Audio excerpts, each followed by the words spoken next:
একদিন একটি ঘন জঙ্গলে দুটি ব্যাঙ ঘুরতে ঘুরতে একটি বিশাল বড় গর্তে পড়ে গেল। তাদের মধ্যে একটি ব্যাঙ কানে শুনতে পেত না। গর্তে পড়েই তারা চিৎকার করে বলতে লাগলো, বাঁচাও, বাঁচাও।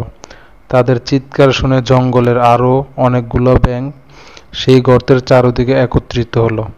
গর্তের গভীরতা দেখে তারা বুঝলো যে এই গর্ত থেকে বের হওয়া প্রায় অসম্ভব।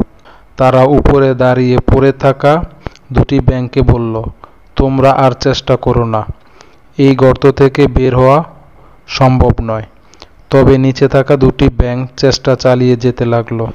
কানে না শোনা ব্যাঙটি বাকিদের কথা শুনতে পায়নি। সে ভাবল যে উপরের ব্যাঙরা তাকে উৎসাহ দিচ্ছে।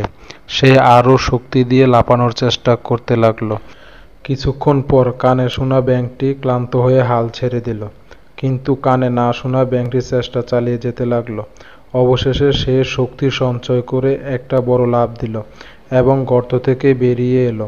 উপরে থাকা ব্যাঙগুলো অবাক হয়ে বলল, তুমি কি আমাদের কথা শুনতে পাওনি? আমরা তো বলছিলাম যে তুমি চেষ্টা ছেড়ে দাও। তখন কানে না শোনা ব্যাঙটি বলল, আমি শুনতে পাই না, আমি ভাবলাম তোমরা আমাকে উৎসাহ দিচ্ছ। এ থেকে বোঝা যায় সবসময় আশাবাদী থাকা উচিত এবং নেতিবাচক কথা শুনে কখনো হাল ছেড়ে দেওয়া উচিত নয়।